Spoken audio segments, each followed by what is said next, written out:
Hola a todos, hoy tengo conmigo a Rodrigo Fernández, un amigo pues de muchos años de mi esposo y creo que nos conocemos desde hace como unos 5 años, habrá sido más o menos, que hubo cierto reencuentro, tuvimos conversaciones interesantes y lo he invitado concretamente para hablar del tema que ha estado intrigando a muchos en días recientes sobre ciertas posturas políticas, ciertas ideas que quizá no han sido muy mencionadas ni en la escuela, ni las escuchamos a veces en la tele, ni aparecen en los libros que leemos. Es decir, que aún como católicos que buscamos formarnos, hay cosas que se nos escapan, pero cuando las escuchamos, mi esposo y yo dijimos, esto tiene sentido. Eh, pues empezamos a decir, no puede ser que nuestra participación política se limite a ver si somos panistas o priistas. Como que esa sensación de que hay algo más nos fue llevando poco a poco hacia temas monarquistas, es decir, nos convence más el estilo monárquico de gobierno porque tiene un enfoque familiar, no individualista, y así empezábamos con ciertas pequeñas pistas que nos iban acercando a algo muy, muy distinto, muy nuevo e intimidante para mí, el cambiar tanto de paradigma, ¿no? Cuando has crecido pensando que ser buen católico es ser panista, por ejemplo, o sea, como básico, ¿no? Y entonces, pues, parte de lo que nos ayudó en nuestro caminar para decidir qué era lo que pensábamos y qué era lo que íbamos a apoyar, pues el conversar contigo fue algo que a ambos nos impactó y nos influyó para bien. Entonces, pues quería presentarles a Rodrigo, y que ustedes también lo escuchen a él, porque además de ser un buen amigo, tiene experiencia en la docencia. Y pues en mi opinión explicas con mucha caridad, paciencia, claridad y orden, así que creo que eres una persona muy adecuada para tener aquí para hablar de este tema el día de hoy. Y pues tú me habías propuesto que querías pues justamente ayudar a transitar por ese caminito muy orgánico de los temas que Manuel y yo hablamos en torno al matrimonio y la paternidad, irlo trasladando a esta dimensión política para ver qué paralelismos hay, la continuidad y pues qué mensaje podríamos ir sacando pues de la Biblia, de la historia de la iglesia, de la historia de la hispanidad, que nos sirva para nuestra vida, ¿no? Que no quede así como una cosa muy abstracta arriba o incluso histórica, nostálgica, sino como algo que podemos hacer vida y que nos va a beneficiar en nuestra cotidianidad. Entonces, adelante, cuéntame, tú querías hablar de paternidad. Pues muchas gracias por invitarme. Es para mí un gustazo estar aquí. Además, tu canal lo sigo y me gusta bastante. Em, Efectivamente, la cuestión que conecta mucho aquello de lo que has hablado en videos anteriores con el presente tema es la familia y en concreto la paternidad. Porque hay un primer pasaje para que vean que no es pura mochería, sino que también esto tiene un cierto fundamento filosófico. Hay un pasaje de Cicerón en la invención de la retórica, en donde él habla de dos virtudes, la virtud religio y la virtud pietas. Y él señala que la virtud religio es la virtud por la cual le damos a la divinidad lo que le corresponde.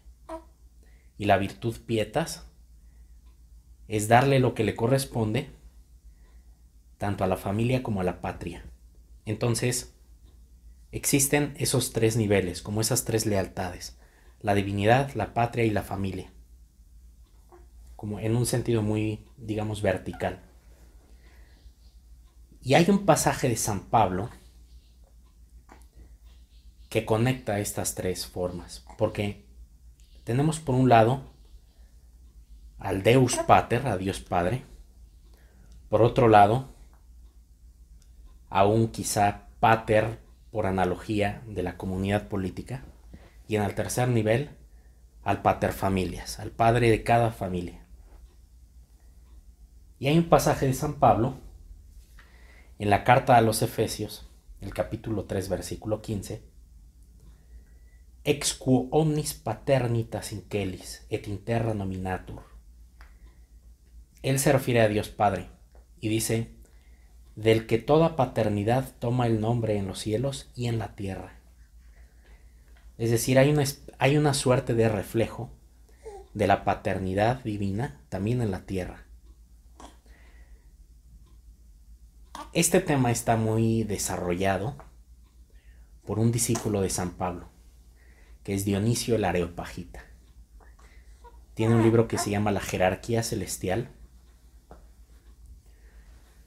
que es un libro cuya autoría se ha discutido en el pasado, pero por donde uno lo revise, se nota que quien haya sido su autor fue alumno de San Pablo, o sea, se ve pero por todos los costados. Y señala ahí el Areopagita que toda paternidad en la tierra es un reflejo imperfecto de la paternidad divina. Participan en algo de esa paternidad, pero por supuesto de una manera disminuida.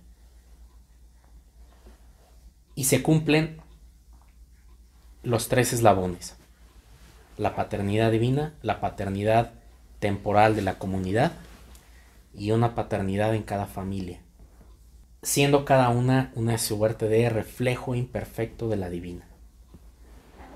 Ahora, esa paternidad,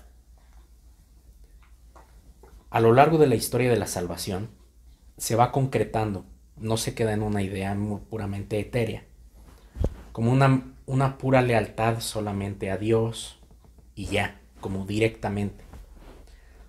Una relación entre el hombre y Dios que no tenga intermediarios. Eso no es lo que se ve en la historia de la salvación.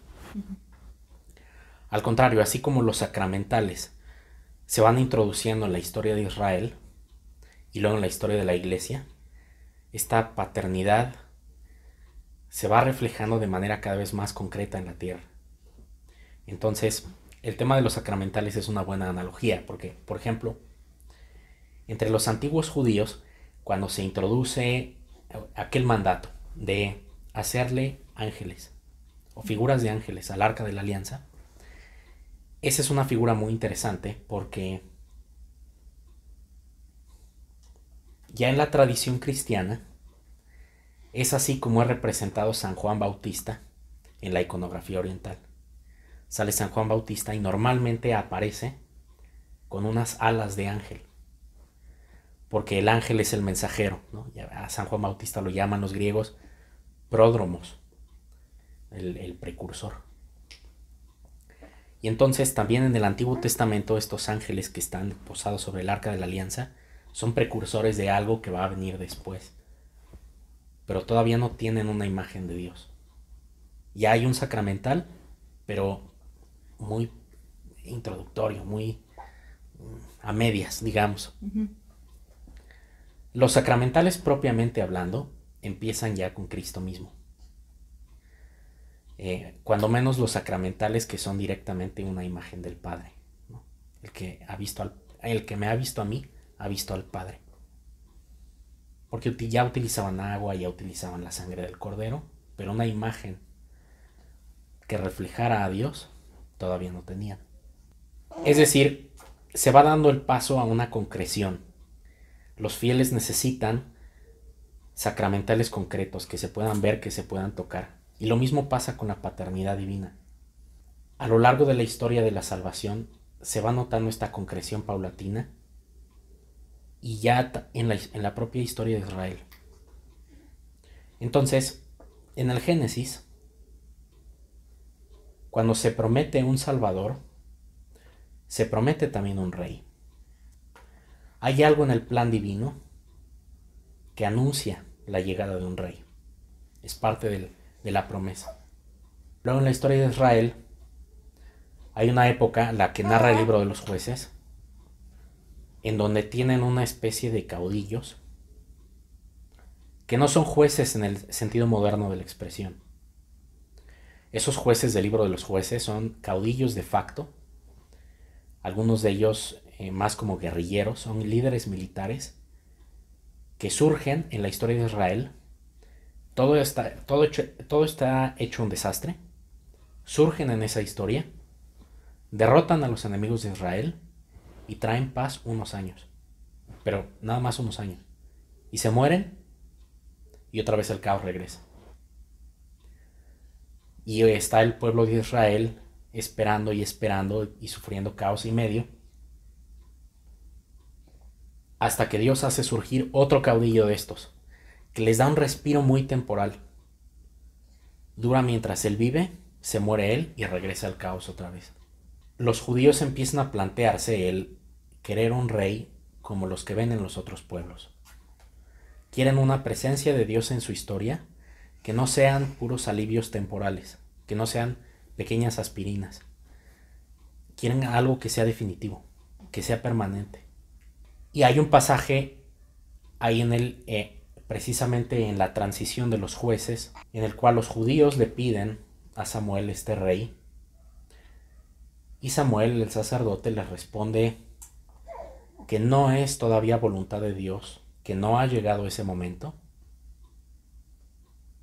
Ellos insisten y él les advierte, pues, miren, ustedes quieren acelerar el momento, Dios se los va a conceder, pero aténganse a las consecuencias, porque ese no era el indicado. Este pasaje se cita muchas veces por quienes quieren compatibilizar la democracia con las escrituras. Como diciendo, Dios no quiere la monarquía, ¿no? Como diciendo, Dios no quiere la monarquía.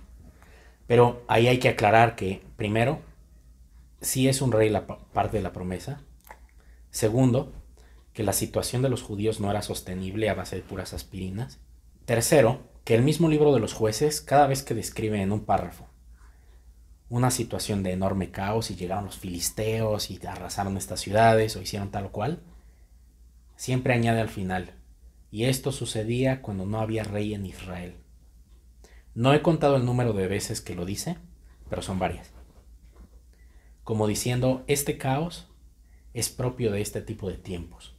En cuarto lugar, hay que considerar que el rey que les es dado en este momento, que es Saúl, es un rey que les es dado por exagerada presión por parte de ellos, por su insistencia.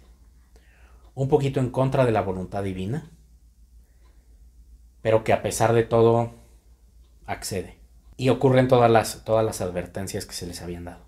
Empieza como un buen rey y se malea en muy poco tiempo. Se corrompe. Al terminar ese reinado, viene el rey querido por Dios, que ya es David. Entonces, si la monarquía judía no hubiera sido parte del plan divino, después de Saúl, habrían otra vez caído en una época como la de los jueces. Si quieren quizá un paralelismo moderno, pues pueden ver que quizá en nuestros tiempos republicanos, hay mucho caos, más o menos permanente. De vez en cuando surge un presidente que medio arregla las cosas con curitas, con alfileres, pero se va él y todo regresa a la situación de antes. Entonces son como pequeños respiros, pero que no son la promesa ya cumplida e institucionalizada. Son solamente remedios temporales. A partir de ahí, después del libro de los jueces, los siguientes libros del Antiguo Testamento son la historia de la monarquía de Israel. ¿Qué es lo que le ocurre a David? ¿Qué es lo que le ocurre a Salomón? La partición del reino. Y David es considerado una especie de prefiguración de Cristo. Y esto se ve en muchos pasajes. Por ejemplo, en una ocasión David sube al huerto de los olivos y él experimenta una agonía en algunos aspectos similar a la de Cristo. En otra ocasión aparece, por ejemplo, Salomón, que también en cierto modo es una prefiguración como sucesor de David. Y Salomón se inclina ante la Reina Madre, como prefigurando la relación entre nosotros y María, y entre Cristo mismo y María. Que quizá para los protestantes esa inclinación sería señal de idolatría, pero el rey mismo de Israel la realiza. En la historia de Israel, esa etapa de la monarquía es su etapa de estabilidad. Es la etapa en la que se derraman más dones sobre Israel. Es una etapa de paz, de tranquilidad, la etapa en la que derrotan a todos sus enemigos. Es la etapa que los judíos en los siglos posteriores recuerdan con nostalgia. Después de la muerte de Salomón se parte el reino y en dos, el reino de Israel y el reino de Judá. El reino de Israel es bastante caótico, el de Judá se mantiene estable porque hay una sucesión monárquica estable, pero eventualmente las dos se pierden, los dos reinos se pierden. Y entonces el reino de Israel regresa a un estado, a una situación en la que otra vez no tienen rey y están a merced de sus enemigos y están ahora sí, como dicen, amando a Dios en tierra de indios. Les ocurre el exilio en Babilonia y todos sus problemas.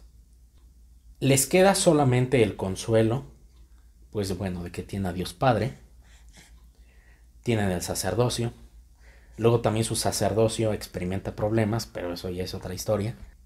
Y los judíos van perdiendo estas pequeñas manifestaciones concretas de la paternidad divina en la tierra, estas instituciones que reflejan la paternidad divina, las van perdiendo.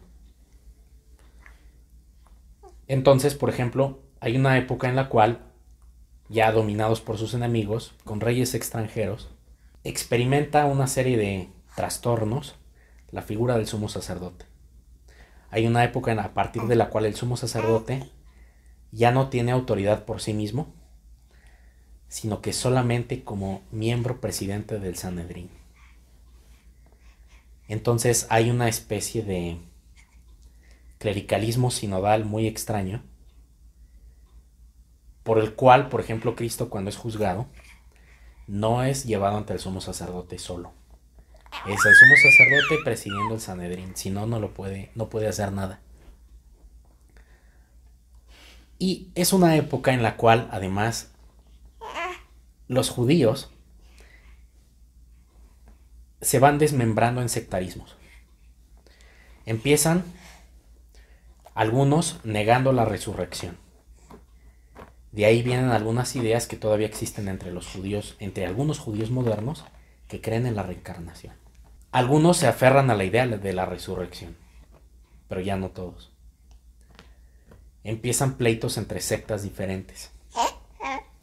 Entre ellos surgen los famosos fariseos, que tienen una idea muy peculiar, que es retornar a los orígenes. Para los fariseos la cuestión no es el retorno a la tradición, sino más bien el retorno a los orígenes. Como arqueologismo. Una suerte de arqueologismo. Su tendencia rigorista, que se traduce en una multitud de preceptos, es parte de ese arqueologismo.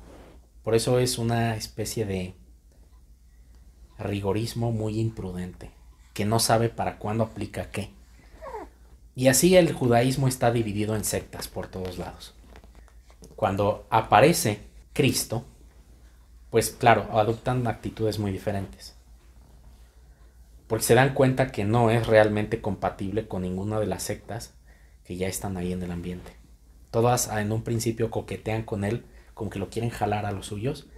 Se dan cuenta que no encaja. Y entonces es cuando lo empiezan a rechazar. Ahí se ve por un lado una facción muy importante que lo juzga, que es el clericalismo sinodal del Sanedrín, a quienes les causa un poco de recelo la idea que él tiene de propagar el reino de Dios. Basileia tu Theou, dicen en griego, el reino de Dios. Basileia tu Uranu, el reino de los cielos. ¿Por qué? Porque a este clericalismo sinodal le incomoda porque ya ha llegado a un arreglo con el César. Non habemus regem, nisi Césarem. No tenemos rey, tenemos solo al César. Y con él es con quien nos entendemos. No desea realmente el retorno del rey, el retorno del vástago de David. Por otro lado están los celotas. Han caído en una suerte de mesianismo temporal, son otra secta, pero que lo quieren no como rey legítimo, lo quieren más bien como un caudillo parecido al de la época de los jueces, que les ayude a derrotar a los romanos, a humillar a sus enemigos, que les dé una época de gloria. Lo que quieren es un caudillo de facto, y que no exorcice de fondo los demonios del sectarismo que pululan en Israel, sino que simplemente por fuera, de una manera muy superficial, unifique, algo así como con un decreto de unificación muy forzado. Y entonces, en cierto modo, estos personajes, si quisiéramos trazar un paralelismo moderno, son como una suerte de falangistas extraños, que tampoco quieren la monarquía legítima, prometida por Dios, se apartan de ella. Y por eso, cuando ellos tratan de hacer de Cristo su líder temporal, Cristo también lo rechaza. Y entonces, no hay una facción, por así decirlo, legitimista en Israel. Hay gente que lo reconoce como el Mesías, pero no hay como tal una facción política o religiosa o de ningún tipo que realmente esté promoviendo. A lo largo de la pasión se subrayan continuamente este tipo de puntos, porque claro que el punto principal es de carácter espiritual, el aspecto principal. Pero esa monarquía divina, ese imperio sobre las almas, tiene una cierta analogía con el reino de David. Cuando rezamos el Padre Nuestro decimos et in terra, no que se quede solo en el cielo, et in terra, también aquí. Y tiene esta doble vertiente. A lo largo de toda la historia de la pasión, este punto va saliendo. Por ejemplo, en la pugna con el Sanedrín, en la pugna con los celotas, en la conversación con Poncio Pilato, en la coronación de espinas, se están burlando de su carácter de rey. En el letrero que se coloca sobre la cruz, tenía que decir Rex Judeorum, y tenía que casi subrayarse, decirse con mucho énfasis. Por lo que claramente es un tema que está ahí presente. Hay un pasaje que se suele citar en contra. En la conversación con Poncio Pilato le pregunta, ¿eres tú el rey? Cosa que los romanos temen y cosa que a ellos les queda claro, porque ellos saben por el censo de la época de César Augusto que él es de la casa de David. Entonces los romanos saben que si él quisiera hacer ese llamamiento, lo puede hacer. Y él responde que su reino no es de este mundo, que es un pasaje que de nuevo se vuelve a citar mucho en contra de la monarquía, pero que es un pasaje que lo que significa es que su reino no es mundano, que significa fuente del pecado, ¿no? De las tres fuentes del pecado, el diablo, el mundo y la carne. No se refiere al globo terráqueo, sino es el mundo en otro sentido, como fuente del pecado. En ese sentido, no es mundano. Poco tiempo después, los judíos no solamente no tienen al rey legítimo, ni siquiera tienen a sus sacerdotes. Poco tiempo después se pierde el templo y se pierde toda reminiscencia del sacerdocio judío. Los rabinos de hoy no son sacerdotes. Son predicadores como los pastores de los protestantes, son laicos que se saben las escrituras de memoria. Por eso el judaísmo de hoy tiene más paralelismos con el protestantismo. No hay sacerdotes, no hay templo, no hay sacrificios. El catolicismo al judaísmo que se parece es al anterior a la destrucción del templo. ¿Cómo podríamos hacer este salto de toda la historia de la monarquía en Israel con algo más hispánico? O sea, ¿en qué momento se da ese salto? O bueno, tal vez tú lo ves como algo muy continuo, pero a veces faltaría hacer el puente. Entonces, ¿tú cómo trazarías un puente de esto que tenemos en la Biblia a cómo se materializa en el hispanismo? Es un tema muy interesante, que también atañe, esto ya es historia de la iglesia. Hay un pasaje en la conversación entre Poncio Pilato y Cristo, en el cual sale el tú no tendrías más potestad sobre mí si no te hubiera sido dado desde arriba. Que es una conversación muy peculiar porque si Cristo es, si quien ve a Cristo ve al Padre directamente y Poncio Pilato es el representante del César en Judea, es una conversación entre Dios y el César, en cierto modo. Pero ese pasaje lo desarrolla San Pablo en la carta a los Romanos. En el capítulo 13 dice él: non estenim potestas nisi adeo, que autem sunt, adeo ordinata sunt. No hay potestad sino la que proviene de Dios, y las que son, es decir, las que son auténticamente, a Dios están ordenadas. Que es un punto muy interesante porque conforme se va extendiendo el Evangelio, se van multiplicando las comunidades cristianas por todo el Mediterráneo.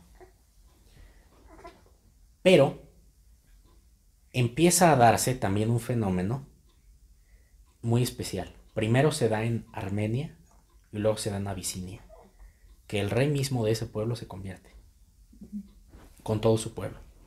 Entonces ya no son cristianos individuales o en círculos clandestinos pululando por ahí.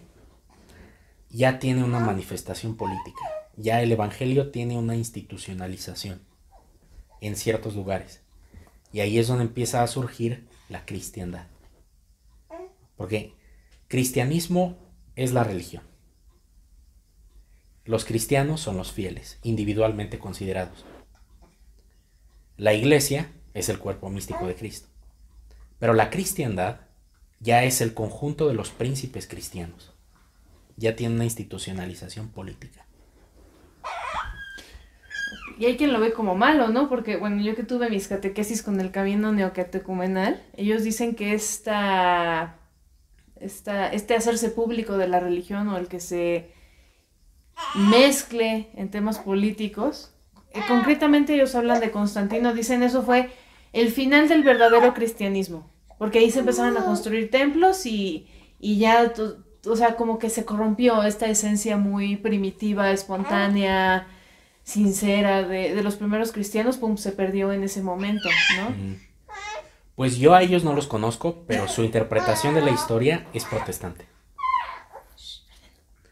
Porque ellos lo que quieren es ver a la iglesia solo como estaba en el siglo I. Regresar a los orígenes. Negando toda la historia de la iglesia. Que es la idea de Lutero, en el fondo. La idea de que solo él ha logrado entender cómo era el cristianismo en sus orígenes. Cuando un autor habla del retorno a los orígenes, ahí hay que tener cuidado. Siempre es, digamos, una fuente sospechosa. La institucionalización política del cristianismo tiene su paralelismo en la historia de Israel. Y se va desarrollando a lo largo de toda la historia de la iglesia. No tanto es que Constantino es un primer paso de que es definitivo. Pero ya antes se había dado a través del rey de Armenia. O sea, la conversión del rey de Armenia es anterior. La primera institucionalización del catolicismo es en esa parte del oriente. Entonces no es un occidentalismo, es en Armenia y en segundo lugar en Abisinia, que son un reino en África y uno en Asia. Con el paso del tiempo se van sumando otros príncipes cristianos y se va generando la cristiandad. Y es interesante aquel pasaje de San Pablo que les decía, que es de la carta a los Romanos, en el capítulo 13. Las potestades que son auténticas están ordenadas a Dios. Hay algo en la historia de la salvación que nos indica que Dios quiere esta manifestación, que es una manifestación del reino de los cielos en la tierra. Podríamos quizá pensar que lo ideal sería que Cristo caminara entre nosotros todo el tiempo. Que fuera el rey presente. En sentido literal. Ajá. Pero Santo Tomás de Aquino nos dice que Dios gobierna, la providencia gobierna a través de causas segundas. No Él directamente, sino a través de eslabones en una cadena que Él mueve y que además tienen una cierta libertad de movimiento. Digamos que siempre hay intermediarios. Y el ser humano no es puro espíritu, también es cuerpo. Y entonces tiene que haber también un intermediario en lo temporal. Uno podría pensar, bueno, el clero. Bueno, en la historia de la salvación, el clero no es el único reflejo de la paternidad divina en la tierra. Estas potestades ordenadas a Dios van brotando paulatinamente en la historia de la Iglesia y se va generando la cristiandad. Negar este tipo de potestades legítimas, investidas por Dios, es negar la historia de la Iglesia. Y es negar el plan divino, es rebelarse contra el plan divino. El propio San Pablo, unos versículos más adelante, explica que son ministros de Dios también y que pueden castigar. En cierto modo podría pensarse que honrarás a tu padre y a tu madre le aplica a todas las autoridades naturales que tienes, hermano. Pues de hecho el Catecismo de San Pío X así enseña ese mandamiento. Entonces ese mandamiento implica obediencia a la potestad legítima y obediencia al clero también. A estas paternidades intermedias que ha colocado Dios en la tierra y de las cuales se sirve, lo que se conoce como la potestad ordenada o potestas ordinata de la divina providencia. Que es lo que, no me acuerdo si Manuel lo ha dicho en un video, si solo lo hemos conversado, en el que pues estos intermediarios o estas jerarquías no son como aduanas de la gracia, sino más bien como los canales, o sea, el orden por el cual Dios distribuye su gracia, así como arbolito, así ramificándose, desde arriba hasta abajo. O sea, que no tendría que ser algo negativo, ¿no? Pienso en un ejemplo, que es, en la liturgia oriental, solo hay una puertita a través de la cual los fieles pueden ver lo que está ocurriendo en el altar. Hay un iconostasio que parecería un muro que tiene imágenes de los santos. Bueno, ese iconostasio, ese muro, no es para impedir la vista, no es un obstáculo, es un eslabón. Nosotros nos conectamos a lo que está ocurriendo en el altar a través de esos santos. No pretende separar sino unir. Y esto es exactamente lo que ocurre con las potestades del orden temporal y las del espiritual también. Nos unen a Dios por vías diferentes. Cristo mismo, a lo largo de su vida, reconoció la potestad de los sacerdotes judíos.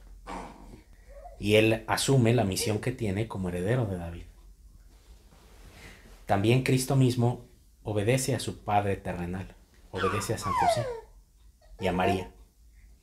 Entonces, esta triple paternidad, Cristo mismo la reconoce en su vida en la tierra. No es algo que se haya salido del plan divino, es parte del plan divino. Nosotros fuimos muy afortunados en el mundo hispánico porque es uno de los pueblos que tuvieron una historia en la cual la divina providencia se manifestó de una manera muy continua y de manera muy particular.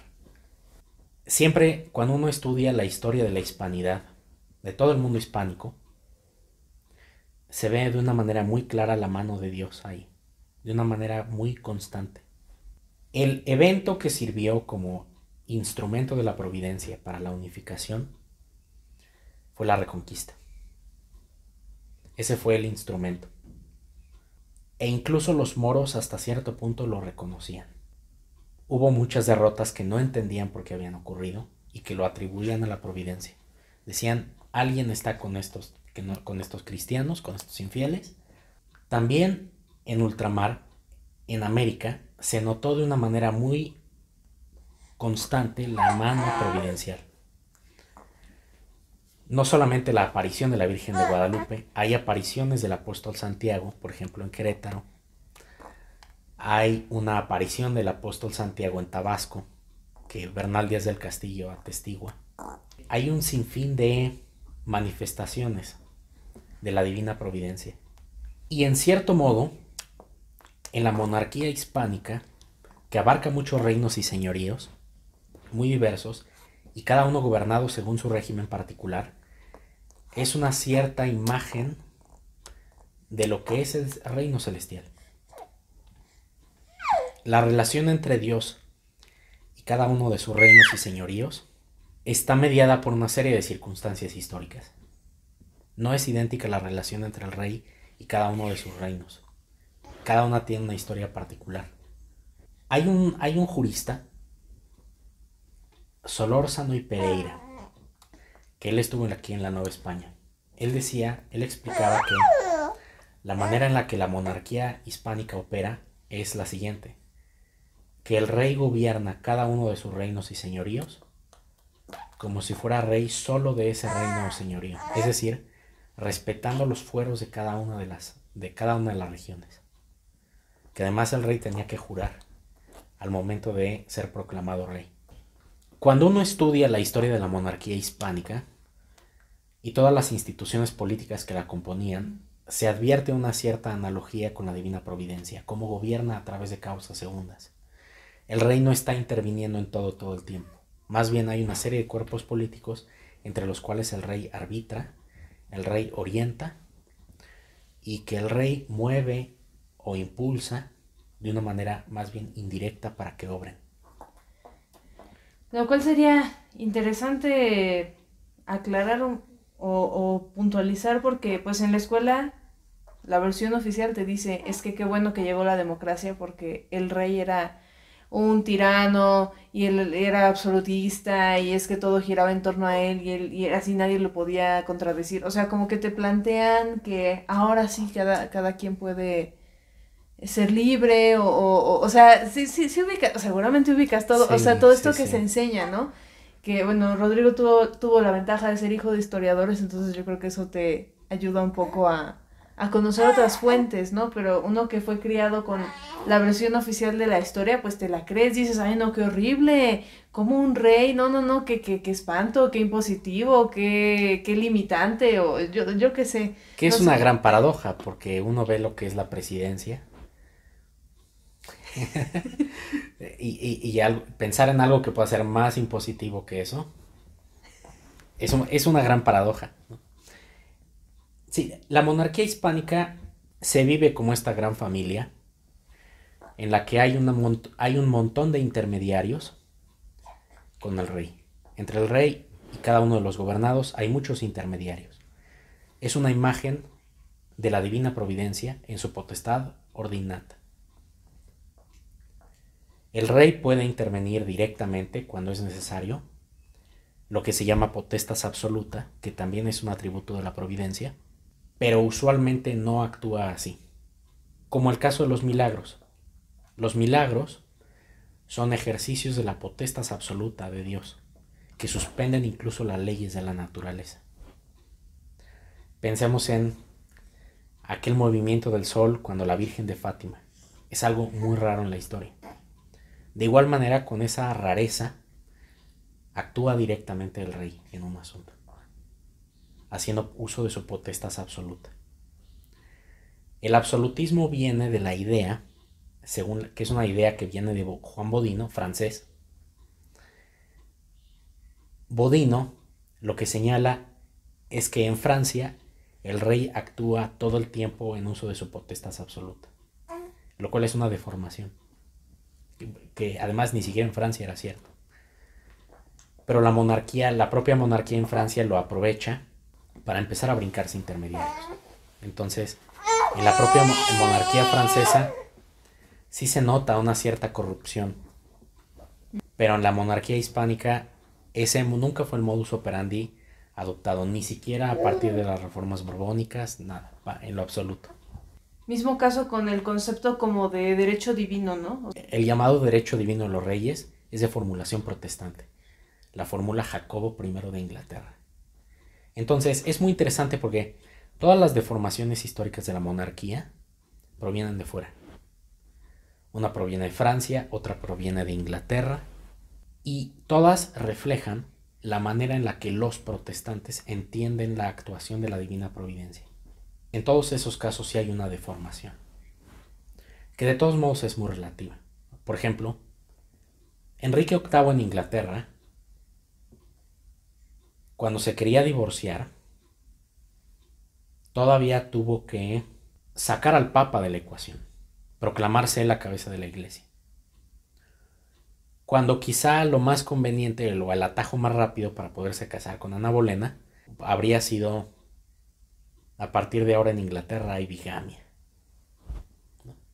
Entonces es interesante cómo incluso reyes protestantes de monarquías ya corrompidas por nociones erróneas siguen siendo más respetuosos del orden que, por ejemplo, lo que hacen las repúblicas modernas, que alteran la misma definición del matrimonio. ¿Cuál es el régimen absolutista? ¿Cuál de esos dos? Una cosa muy extraña. Enrique VIII jamás se hubiera atrevido a manipular la institución matrimonial. Sí, es cierto. Es una paradoja muy interesante. Ahora, la monarquía hispánica proclama en la historia de una manera muy militante, quizá la proclamación más militante del reino de Dios en la tierra que ha habido en la historia. Por lo cual la monarquía hispánica fue odiada por todos los enemigos de la cristiandad. Realmente hay una época en la cual la monarquía hispánica es la que se está enfrentando a los turcos, es la que se está enfrentando a los protestantes, es la que está evangelizando por todos lados, es la que sostiene todo el techo de la iglesia, al mismo tiempo en todos los frentes. Y a lo largo de todo el siglo XVIII hay una pugna muy fuerte entre Inglaterra protestante y la monarquía hispánica. Hay una serie de guerras que no creo que venga al caso de detallar ahorita, entre Inglaterra y la monarquía hispánica en el siglo XVIII. Entre otras cosas, la Inglaterra intenta tomar Cuba, bombardea varios puertos, intenta tomar Cartagena de Indias. Es una guerra, es una historia de mucha fricción entre las dos potencias. Y se publica en el siglo XVIII un texto muy interesante en inglés que se titula A Proposal for Humbling Spain, una propuesta para humillar a España, escrita por una persona de gran distinción, es porque es un manuscrito anónimo. Y lo que dice ese manuscrito es que como no se puede dominar a la monarquía hispánica desde afuera, es demasiado fuerte, hay que procurar su destrucción desde adentro. Hay que empezar a sembrar discordia y que ella misma se destruya, se vaya desmembrando, desgarrando por adentro, que es exactamente lo que ocurre en el siglo XIX. Ocurren las célebres... Ay, Fernando, estamos hablando de cosas serias, Fernando. Ocurren las célebres guerras de independencia hispanoamericanas, todas de manera simultánea, sospechosamente similar. 1808 a 1810, todos bajo el mismo modus operandi. Napoleón acaba de invadir la península ibérica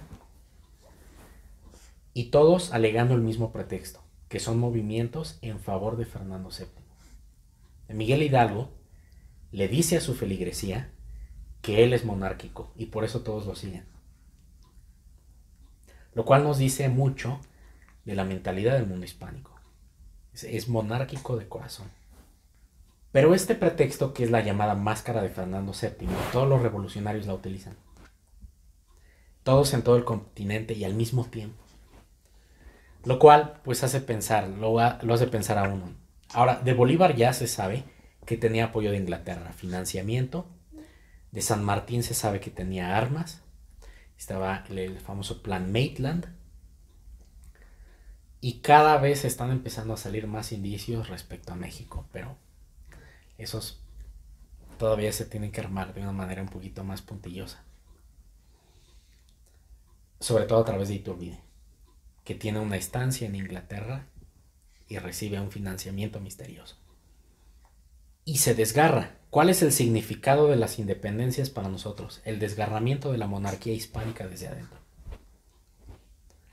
Y en consecuencia, a partir de ese momento, fragmentada la monarquía hispánica en distintas republiquillas, todas se ven tarde o temprano dominadas por los intereses británicos o gringos. Además, es muy curioso porque todos tenemos la misma historia. Se desgarra la monarquía hispánica, la economía se desploma, empiezan los financiamientos de Inglaterra y surgen estas repúblicas endeudadas hasta la coronilla, situación que hasta la fecha se mantiene. Y siempre, como son repúblicas cuyo gobierno nunca ha quedado legitimado a los ojos de la población, en el fondo, son repúblicas que están continuamente viviendo en guerra civil y tiranía interna. Eso es sumamente interesante para efectos de nuestra historia, porque quizá en un futuro los historiadores, cuando escriban sobre nuestros siglos XIX y XX y vean nuestra etapa de caos y nuestra sujeción a nuestros enemigos históricos, van a tener que añadir al final de cada desastre. Y esto ocurría cuando no había monarquía. En México. Pues, o en Perú, o en Argentina, o en donde sea, porque aplica la misma regla para todos. Es aquí donde entra en juego el carlismo. Desde que Napoleón invadió España, hay una reacción contra Napoleón, pero no una reacción solo de tipo nacionalista, de pelear contra el invasor. Napoleón quiere imponer una constitución, que es el célebre Estatuto de Bayona, que es una copia de la Constitución francesa de 1791. Es la Revolución Francesa institucionalizada. Y surge ya desde entonces una reacción contra las ideas revolucionarias. No solo por ser extranjeras, por ser revolucionarias, por ser antimonárquicas y por ser anticatólicas. El elemento religioso es mucho más fuerte que cualquier otro elemento en esa guerra. Y ese grupo de reaccionarios promulga el célebre Manifiesto de los Persas, en el cual hay un apoyo al rey en contra de las camarillas revolucionarias, que a pesar de que ya se ha expulsado a Francia, continúan tratando de reducir la monarquía hispánica a un experimento constitucional. Y ahí es donde empiezan, por así decirlo, los prolegómenos del carlismo.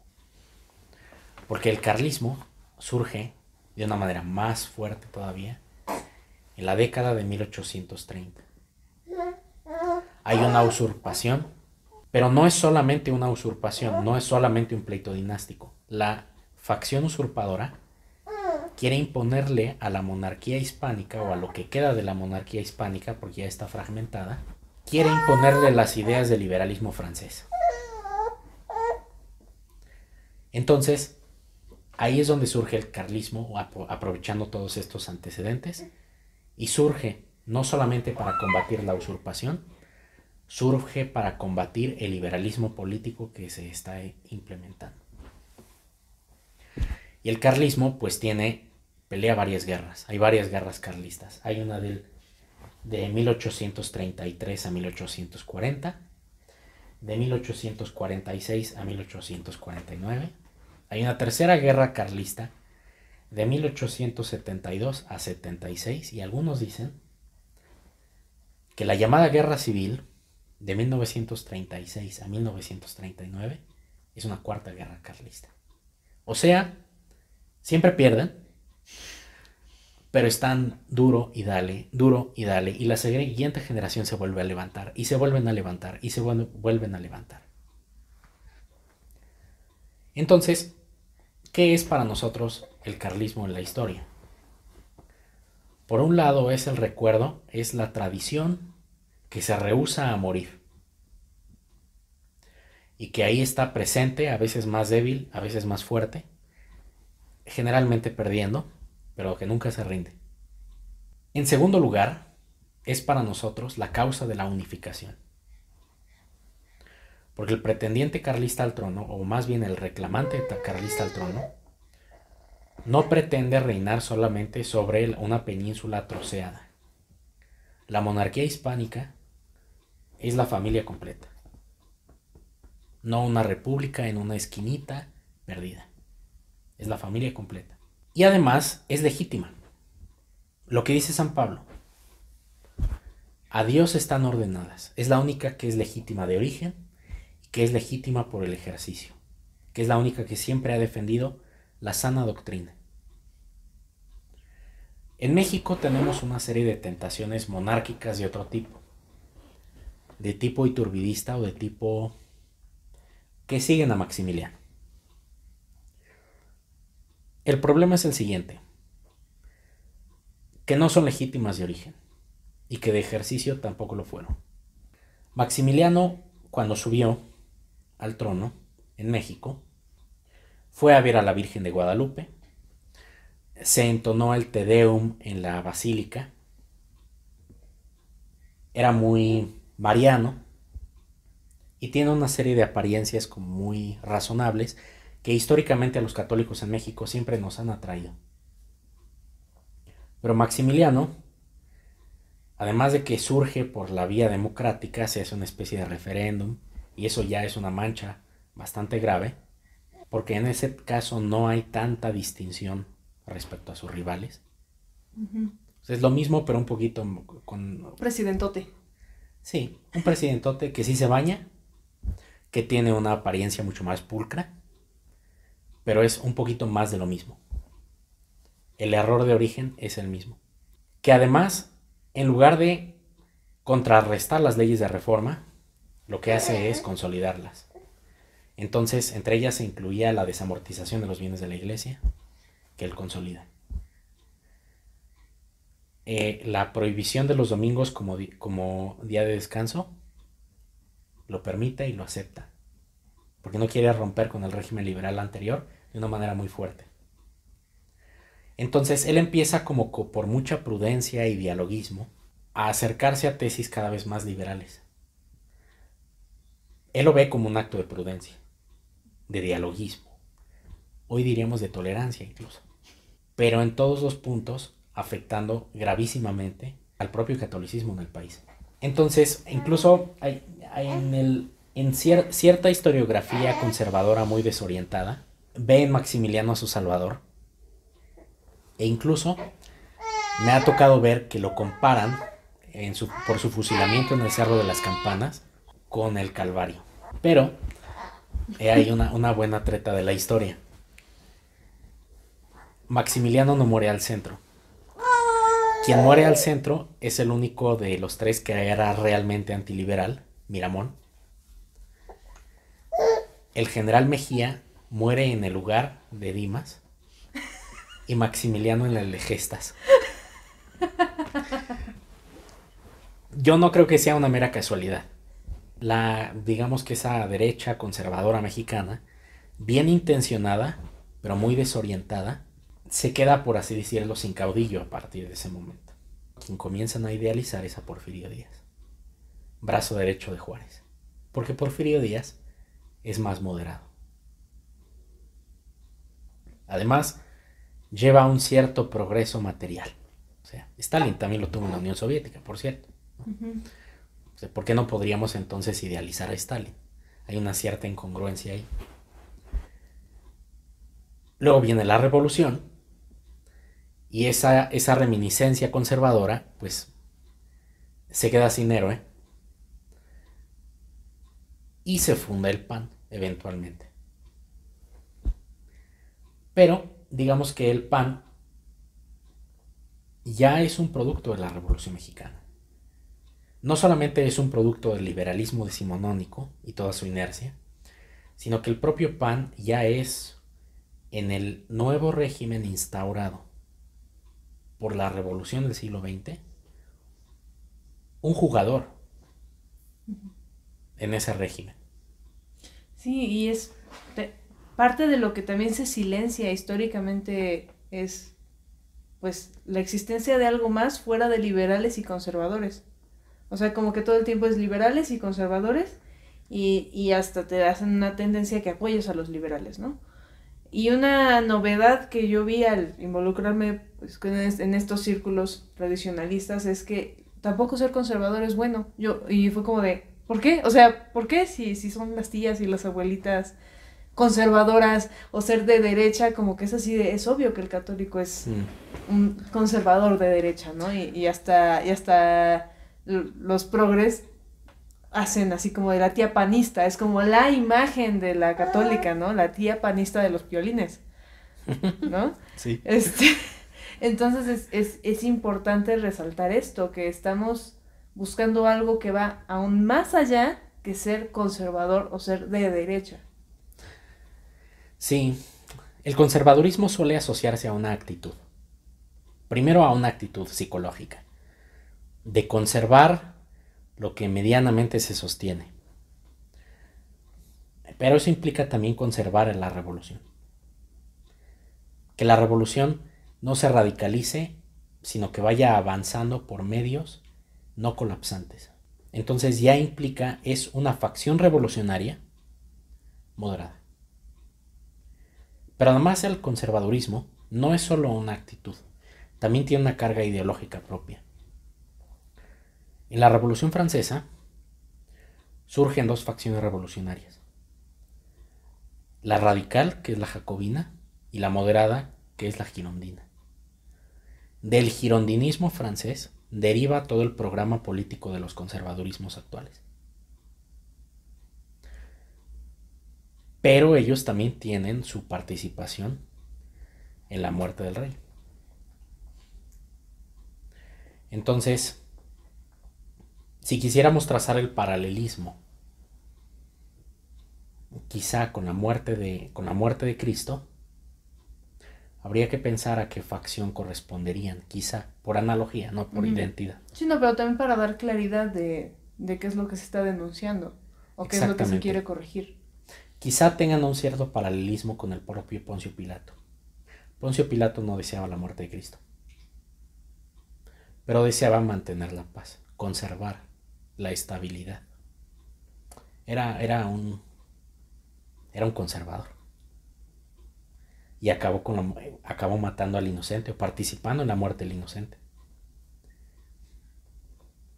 Ahora, por supuesto que generalmente cuando uno hace este tipo de planteamientos, el siguiente punto que sale en la agenda es, bueno, y entonces, ¿qué hacemos mientras tanto? O sea, eventualmente sí va a regresar Cristo a la tierra.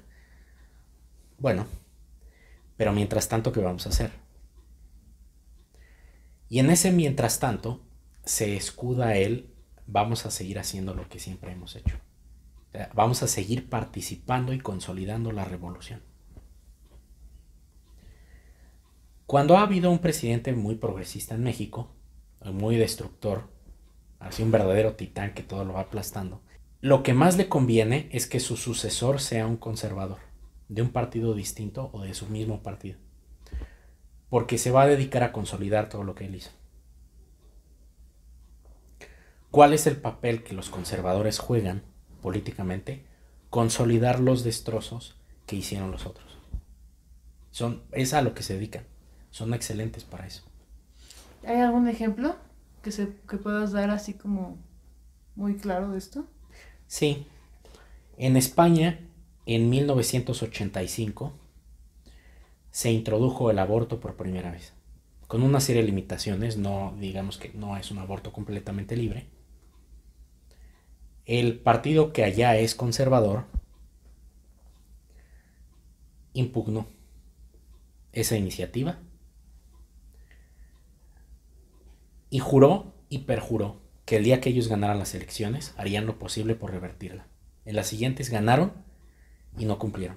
Lo que hicieron fue perpetuar lo que ya habían heredado para no generar más escándalo. Lo cual, con el paso del tiempo, contribuyó a que pues, el aborto se consolidara, se normalizara, se volviera una realidad socialmente aceptable. En el caso de México se puede ver en el propio Porfirio Díaz. Porfirio Díaz no era un radical como Juárez y como Lerdo de Tejada, pero la desamortización que él pudo haber revertido prefirió no hacerlo, sino que la consolidó. Continuó la política de desamortización.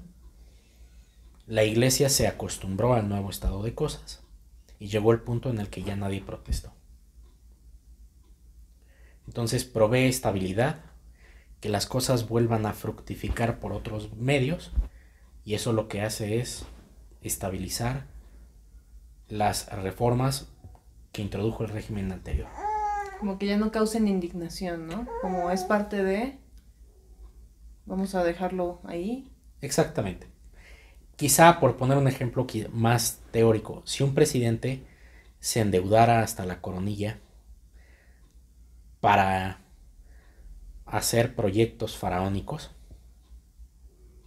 lo que haría su sucesor conservador es conservar los proyectos faraónicos y pagar la deuda. Y de esa manera, pues, la revolución va avanzando por el mismo cauce, solo que de una manera más ordenada. Habría que explicar, sería importante, el por qué la revolución es mala. O sea, ¿qué tiene de malo ser revolucionario? O sea, si solo estás buscando un poquito de cambio o un poquito de avance, ¿no? Porque la revolución suena como que vienen cosas mejores, que se está quitando lo malo, que no sirve. ¿Por qué hablas de la revolución como algo malo? ¿Cómo lo explicas tú? Sí, ahí hay que trazar una distinción. A veces se habla de las revoluciones con R minúscula como levantamientos pequeños. Pero cuando se habla de la revolución con R mayúscula y en singular, es un término que se acuñó desde el siglo XVIII para referirse a la sublevación contra el orden natural. Contra el orden natural y contra el orden sobrenatural. Que no es un levantamiento más. Ya es el acto de institucionalizar el desprecio al orden natural y sobrenatural. Y es una expresión que se encuentra ya desde aquellos tiempos.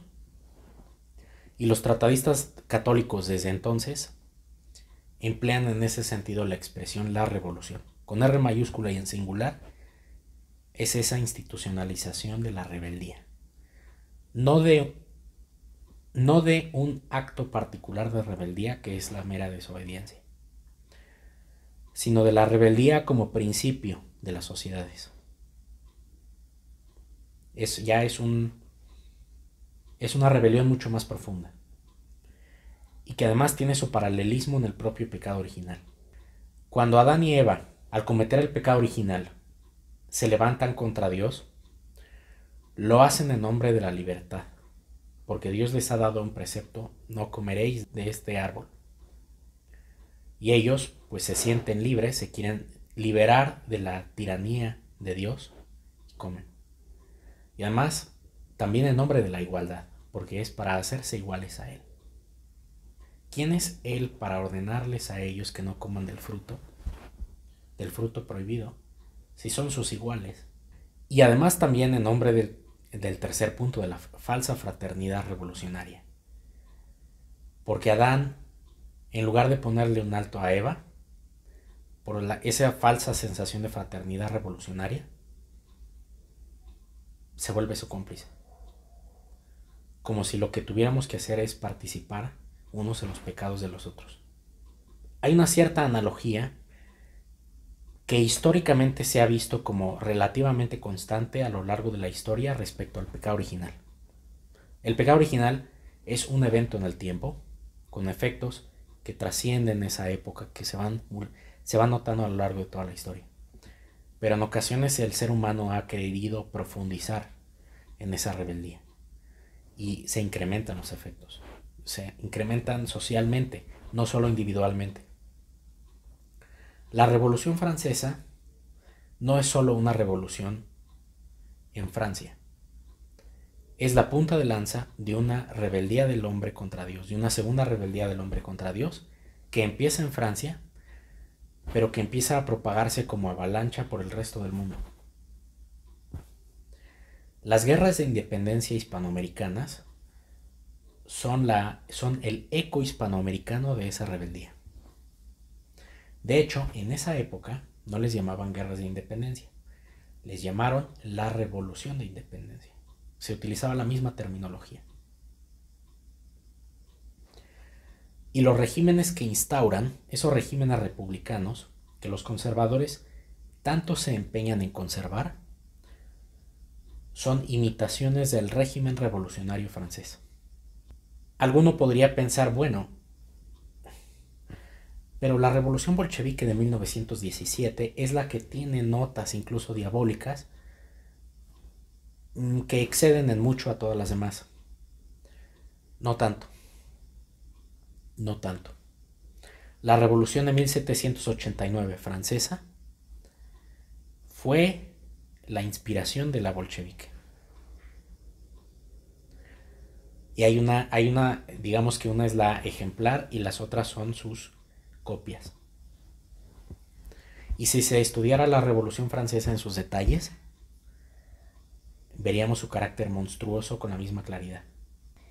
Y aquí es donde entra pues el deber de, como católicos, decir cómo se contrarresta esta destrucción. Como que queda insuficiente el usar la palabra revolución para los católicos, como que no quedaría tanto porque estamos hablando de una rebelión contra Dios y eso como que no se puede cristianizar no se puede cristianizar. Sí.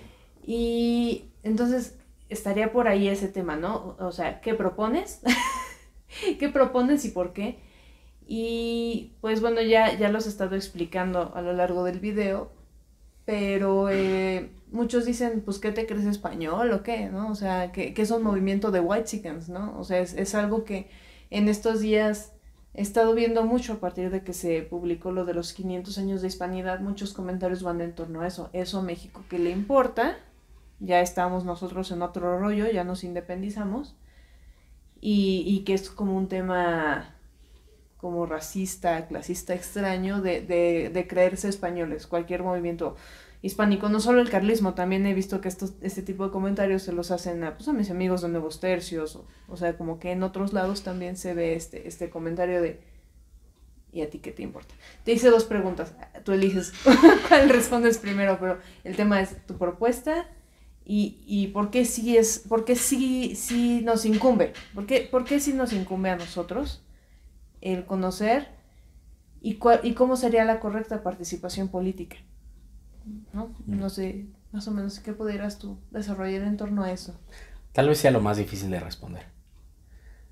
Porque todos los proyectos contrarrevolucionarios que en el pasado se han dado en México, o de cierta intención contrarrevolucionaria, en realidad conservadurismos de distintas especies, todos son sectarismos revolucionarios. Todos han sido sectarismos revolucionarios. Como los celotas en tiempo de nuestro Señor. Hay que sustraerse a ese modus operandi. O sea, antes de ver qué es lo que hay que hacer, quizás sea más fácil saber qué es lo que no hay que hacer. No debemos crear otro sectarismo más, con la intención de ganar unas elecciones y sojuzgar al resto del país. De eso México ya ha tenido mucha experiencia. Siempre sale mal. Y sería además constitutivo de una participación en el mismo error. Además cansa, ¿no? O sea, todo el mundo queriendo hacer su propio partido, que sí sea católico y que sí sea pro vida, ¿no? Y al final están 10 personas jalando para lados diferentes, cada uno tratando de hacer su propio partido. Bueno, eso es así como de otro más. Sí, claro. Al respecto, a mí siempre me ha dado una cierta tranquilidad reflexionar sobre el carácter sobrenatural de la pugna. No se trata de ganar unas elecciones.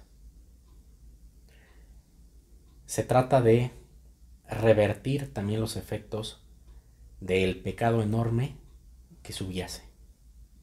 Y eso no se hace ganando unas elecciones, ni participando en la metodología del enemigo, ni erosionando la investidura presidencial a través de críticas tontas, porque la investidura presidencial, a pesar de todos sus problemas, es el único factor de unidad en el país sin el cual se desmembraría en otros paisitos todavía más débiles de lo que ya es este, es un poco difícil saber qué es lo que se puede hacer. Porque no se trata de realizar una organización partidista, facciosa. Hay que regenerar el tejido social. Eso en parte se inicia en la familia, pero no se puede quedar en la familia, porque la familia por sí misma está un poco indefensa ante los ataques que vienen del exterior. Si lo pensamos en El Señor de los Anillos, la familia es como Frodo. Es el que hace lo más importante, pero por sí mismo no puede hacer nada. Todo el tiempo lo tienen que andar salvando. ¿Me explico? Es un personaje indefenso. Pero hay que regenerar todo el tejido social. De la regeneración del tejido social brota naturalmente la aspiración a que se reflejen estas paternidades concretas de las que hemos hablado en la Tierra. Entonces, a veces el problema es el siguiente: ¿qué es primero, el huevo o la gallina? ¿Qué es primero, la monarquía para regenerar la sociedad, o una sociedad ya regenerada naturalmente va a atender a una monarquía legítima? Es un poco difícil saberlo porque las dos cosas parecen ocurrir como de manera simultánea, como si fueran dos extremos dos manos que se van a ir a encontrar. Y en buena medida, lo que propicia esta regeneración es la providencia. Hay quien lo dice de esta manera: Dios hace casi todo, nosotros hacemos casi nada. Pero si nosotros no ponemos nuestro casi nada, Dios no pone su casi todo. Entonces, ¿qué es ese nuestro casi nada? Si nosotros nos enfocamos en el partidismo, aunque sea el conservador, lo trata de hacer todo. Y entonces quieren reformar la Constitución, quieren cambiar el régimen totalmente, tienen 18,000 reformas en la cabeza, además no consideran, por ejemplo, que tendrían que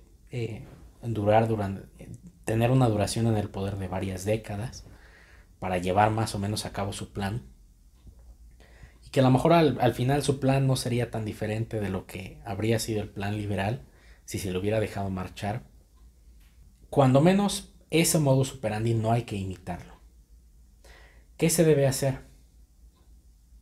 Creo que lo primero es dejar de predicar el error. Con dejar de predicar el error ya se hace muchísimo. Y eso implica formarse para dejar de repetir errores, los errores del enemigo, aunque los disfracemos un poquito. Si además tenemos la oportunidad de predicar un poquito la verdad, eso ya es ganancia, eso ya es mucha ganancia. ¿Se podrá hacer algo más allá de eso? Yo creo que en nuestro tiempo todavía no. Así que, ¿por qué no lo llevamos por partes? Ahorita eso se puede hacer de una manera muy clara, o al menos a tu servidor eso le queda claro que se puede hacer. Concretamente, ¿podrías darnos ejemplos tanto de los errores que deberíamos ya frenar en nuestra prédica y en nuestra vida y en cómo educamos a nuestros hijos? Y también cuáles son esas por partes, estas pequeñas cosas que sí podemos ir haciendo. Muy bien, pues espero yo ser la persona indicada, pero para señalarlo, y creo que en algunos detalles no lo soy. Pero por lo pronto podemos dejarles de enseñar que las urnas proveen legitimidad. A los alumnos, a los hijos, a quien sea.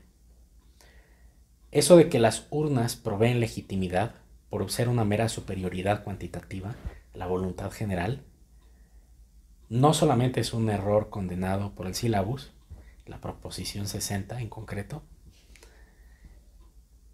es una barbaridad desde cualquier punto de vista.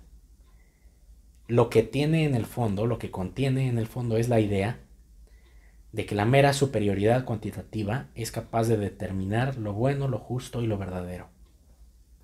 Ya desde ahí es una barbaridad. Una barrabasada. Totalmente. Totalmente. Por Barrabás, que fue a quien se trató de investir de legitimidad a través del voto. Cuando menos dejar de predicar eso ya es un primer punto fundamental. Otro punto adicional sería no predicar la confianza en la Constitución y lo que emana de ella como si fuera un talismán o como si fuera la palabra de Dios. Porque la democracia tiene algo de religión fanática. Tiene textos sagrados, tiene como gurúes, tiene dogmas, tiene una liturgia, que es el voto en las urnas. No participar en esa religión, o al menos no como religión. Alguna vez tuve un alumno que él me abrió un poco los ojos a esta situación. Él me decía, es que la democracia no es una forma de gobierno. Y yo, ¿qué es? Es un modo de vida, es una aspiración, es una inspiración. Me empezó a decir un montón de cosas que yo decía, pues es que esto podría ser un poema, una oda a una especie de deidad. Y él lo predicaba respecto a la democracia. Entonces, cuando menos esa ingenuidad, abandonarla completamente también. Y dejar de sentirnos culpables por ello, quizá. Porque se siente raro. Bueno, las elecciones pasadas son las primeras en las que no he votado. Y se sintió así como de, ¿sí estaré haciendo lo correcto? ¿No estaré privando al país de mi gran aportación? Tanto que lucharon mis hermanas feministas porque yo pudiera votar. Y, o sea, como que te entra esa sensación de, bueno, y si no estoy votando, entonces, ¿qué voy a hacer por el país? O sea, es como una sensación extraña. O sea, es como un detox, como una purificación rara de que realmente te vende la idea de que es que si no estás votando, no amas a tu país. Sí, además generalmente las votaciones son los domingos. Quizá es una forma en la que algunas personas sustituyen el tener que ir a misa. Y entonces, así como las tías que mandan los memes de Piolín, que uno lo ven feo y dicen, ve a misa. Estas personas así lo ven feo a uno cuando no vota.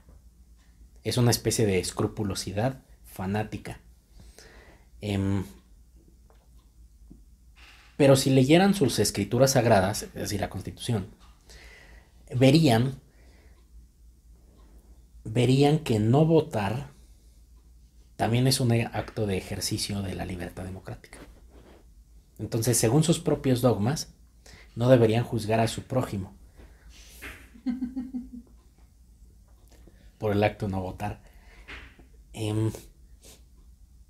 Ocurre además que en el voto hay una cierta pantalla. Nos hacen creer que nuestra opinión importa. ¿Cuánta gente lee nuestro voto? Solo los funcionarios de las casillas. Es decir, publicar cualquier post en Facebook tiene un impacto más fuerte. Incluso mi hermano sociólogo que esté estudiando sociología dice que en algunos casos una marcha o incendiar un camión tiene más impacto socialmente que nuestro voto. Totalmente. Sí, el voto es irrelevante para el gobernante. Para el gobernado es la manifestación de una ilusión, de que su opinión importa, de que participa en ese gobierno. Pero pues es un autoengaño. En la antigüedad había una situación que a mí me recuerda a la presente. En la antigüedad no importaba a qué dios se le rindiera culto, en los tiempos del paganismo, siempre y cuando también se le rindiera culto al emperador. Y como el paganismo tiende al sincretismo y a venerar dioses distintos de manera simultánea, para ellos no había problema. El emperador era un dios más entre varios. No importa a qué deidad se le rindiera culto, siempre y cuando se participara del culto al emperador. Hoy en día ocurre algo similar. No importa por quién se vote, siempre y cuando se siga participando en este cesarismo democrático. Y por así decirlo, mientras la gente se mantenga votando, no hay problema porque el juego sigue avanzando. Yo lo que me pregunto es qué día va a ocurrir el día que a nuestro... en México hay un caudillo muy importante que ha estado participando en muchas elecciones y que arrastra a mucha gente a votar. El día que él ya no esté, él era el que mantenía las elecciones interesantes. El día que él ya no esté, si ya ahorita el índice de abstención es muy alto, ¿qué va a pasar? ¿Y qué van a tener que hacer para volver a jalar a la gente a votar?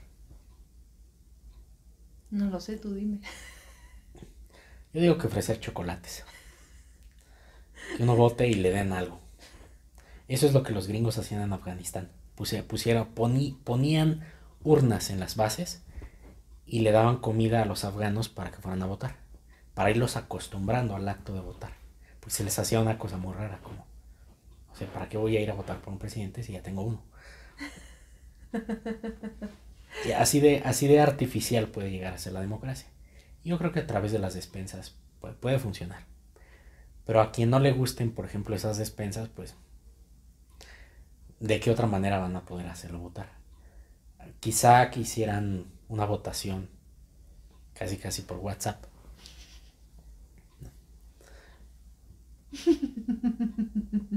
Pues sí.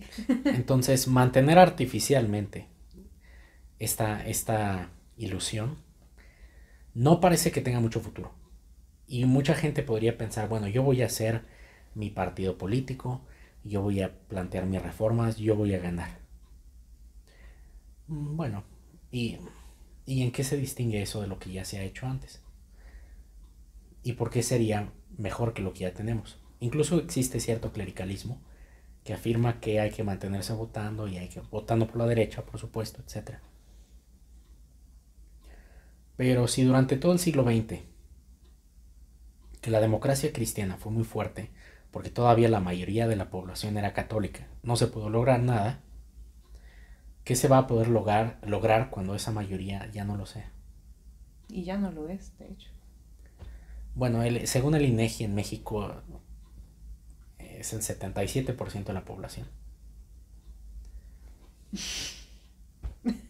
Ok.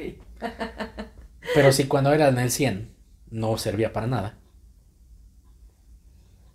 Pero bueno, hay ciertos clérigos que han de seguir pensando en Franco y que alguien los va a salvar de ese estilo. Y bueno, volviendo a la propuesta que estamos haciendo, porque al final estamos grabando este video para proponer algo distinto, pues mencionaste el carlismo. ¿Cómo luce el carlismo actualmente? O sea, sabemos que tuvo un origen histórico, que es un conflicto dinástico que pone en el poder a alguien que ya no es legítimo. ¿Cómo lo decías? O sea, ni por cómo llegó, ni por cómo ejerce, ¿no? Sería como la manera de decirlo en... El reclamante carlista es el que, haciendo el examen histórico, es el legítimo. Ok. Y actualmente tenemos a alguien, ¿no? Porque, o sea, hubo quien buscó en Wikipedia, había algunos que me decían, ¿es esto? ¿De lo que estás hablando es esto? Y me ponían el Wikipedia de carlismo, ¿no? Entonces yo sé que han estado leyendo, no todos muy pocos han estado comprendiendo el tema porque yo misma me tardé en entenderlo, pero entonces, ¿estamos esperando algo? ¿Qué está pasando? El carlismo es el único que tiene todavía un reclamante legítimo al trono. Y esa legitimidad para un ateo puede significar nada. Porque para un ateo lo que importa es lo que ocurre en esta vida ya. Pero para alguien que no es ateo, puede tener una cierta importancia el tener un gobernante cuyos mandatos también obligan en conciencia. Entonces, para nosotros no puede ser solamente uno más. La calidad del gobernante es especial. Ahora, además es el único que tiene una pretensión de reunificación de todo el mundo hispánico. El único. Ha habido proyectos marxistas de unificación que se están deteriorando de una manera bastante patética y que además, por supuesto, nunca van a tener la cancha libre permitida por los Estados Unidos. que además son tan autodestructivos que minan sus propias bases, se purgan entre ellos, se odian entre ellos, y son sectarismos más. Y que además pretenden reducir al resto de la sociedad a sus sectarismos. Ahora, alguno podría pensar, yo soy muy mexicano, muy orgulloso de mi nación, y todos estamos en cierto modo orgullosos de nuestra nación. Pero si nuestra nación se fragmentara artificialmente, ¿qué diríamos de las generaciones que son herederas de esa fragmentación y que le son leales solo a su región? Yucatán, por ejemplo, se separó de México en 1841. ¿Qué pasaría si esa secesión hubiera perdurado en el tiempo? Yo tuve un tío bisabuelo, que intentó separar el estado de Sonora. Si él hubiera triunfado, me tendría que sentir orgulloso de él por haber fragmentado esta nación. Hoy en día seguramente el estado de Sonora sería un estado más de los gringos. Tengo otro tío por ahí que participó, él es más lejano, que participó en la independencia de México. Y de él se dicen muchas cosas, aparecen los libros y todo. ¿Por qué me puedo sentir orgulloso o defender el proyecto del secesionista que sí triunfó y no del secesionista que no triunfó? Al final del día los dos hicieron el mismo, intentaron lo mismo. Fragmentar la nación en partes. Eso es lo que significaron las secesiones hispanoamericanas. Entonces, no se trata de rechazar a México, al contrario. Se trata de que para que México deje de estar cuidando puercos ajenos, que regrese al lugar que le corresponde, con dignidad. Entonces, de hecho, es por el dolor de verlo en su situación presente que uno tiende a rechazar el separatismo.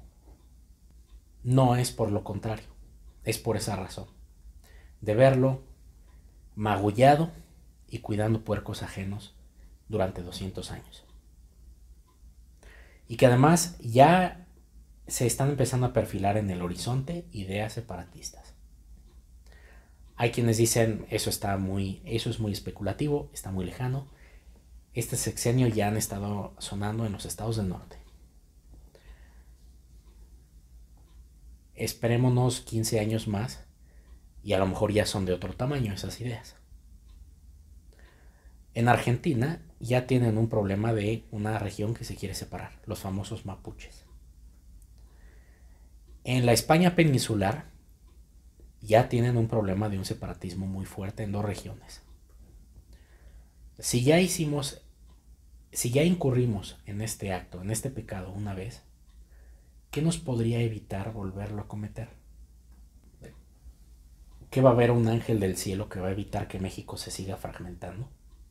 Porque es una tendencia. Entonces, no, es por patriotismo. Es por patriotismo que queremos la unificación del mundo hispánico. Y por recuperación del lugar digno que antes ahí tuvimos. Rescatar una identidad verdadera, ¿no? Verdadera. Y además yo veo muchos paralelismos entre la historia del hijo pródigo y la historia de nuestra patria. Yo deseo esa reconciliación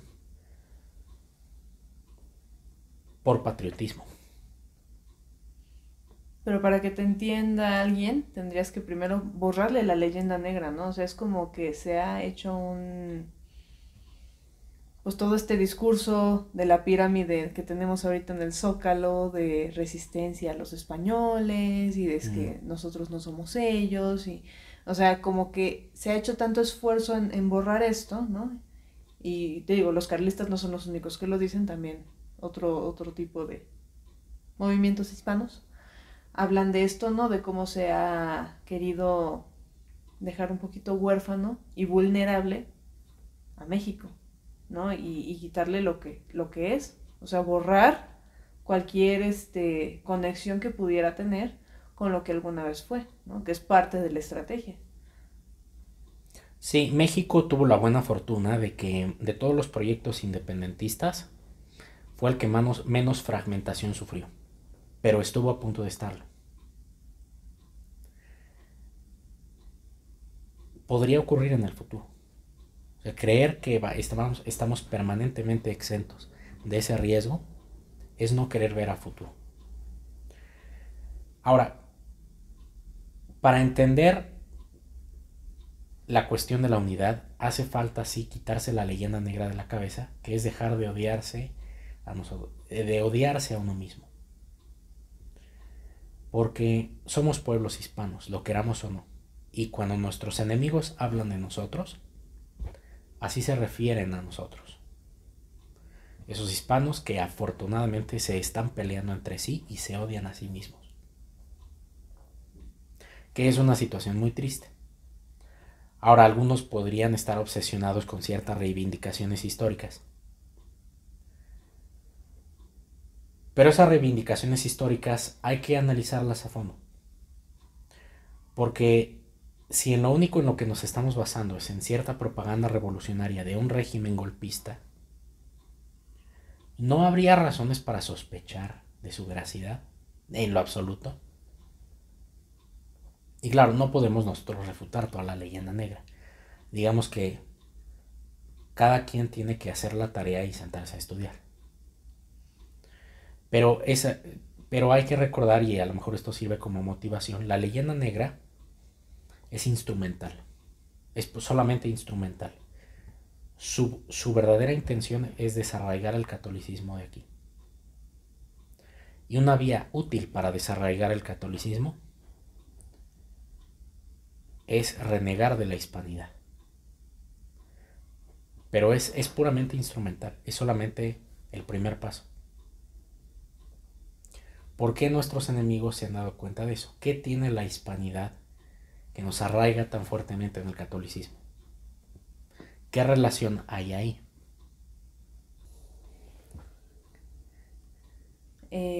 Después de toda esta conversación que hemos tenido, obviamente nos falta abarcar muchísimas cosas y podríamos estar durante horas. De hecho, la vez que viniste a un interrogatorio similar por parte de mi marido cuando estábamos ya camino a dar el pasito hacia el carlismo, pues ese día te fuiste a las 3 de la mañana, creo. Entonces, de que esto se puede alargar, pero yo creo que ya hemos dado suficientes pistas. Creo que tú también tienes bibliografía, ¿no? Que podemos recomendar y que cuando este video salga vamos a poner en la descripción para quien quiera seguir profundizando.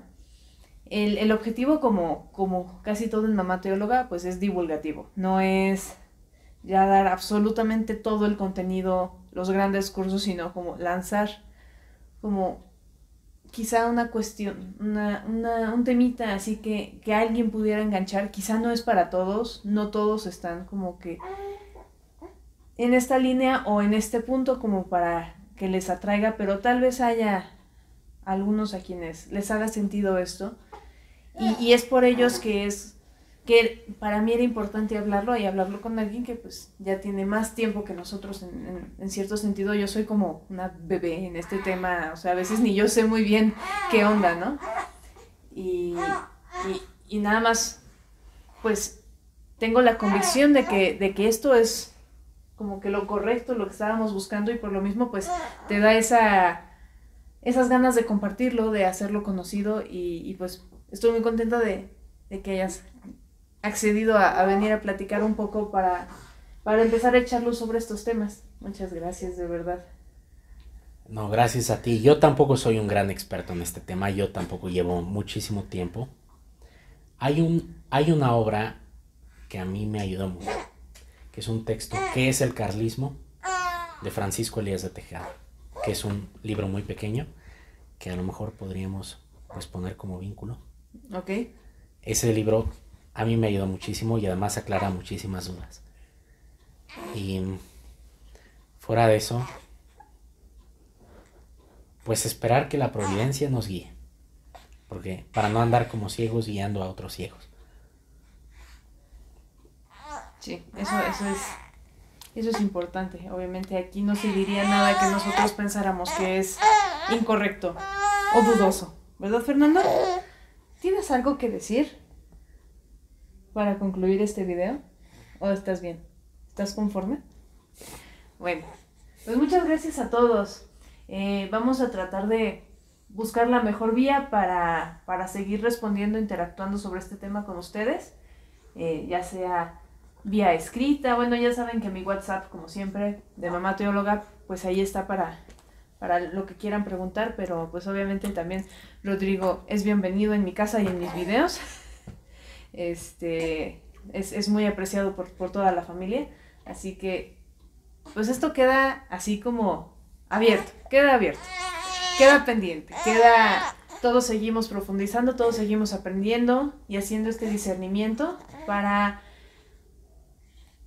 poder, como tú me decías el otro día, poder aterrizar el tradicionalismo, ¿no? Que no se quede nada más así como una idea abstracta o en un plano, pues, estético, litúrgico, sino que se vea cómo se va concretando todo este tema de la tradición en la vida diaria, en la vida política, en la vida familiar, o sea, el cómo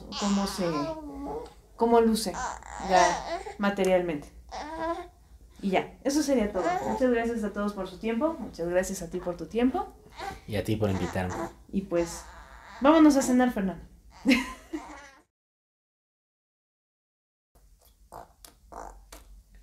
¿Por qué empezaste a hacer ese ruido? O sea, aprendí a hacer ese ruido nada más mientras estamos grabando. Va a sonar todo en el micrófono. Bueno, ya. Perdón. Es como un puerquito. Sí.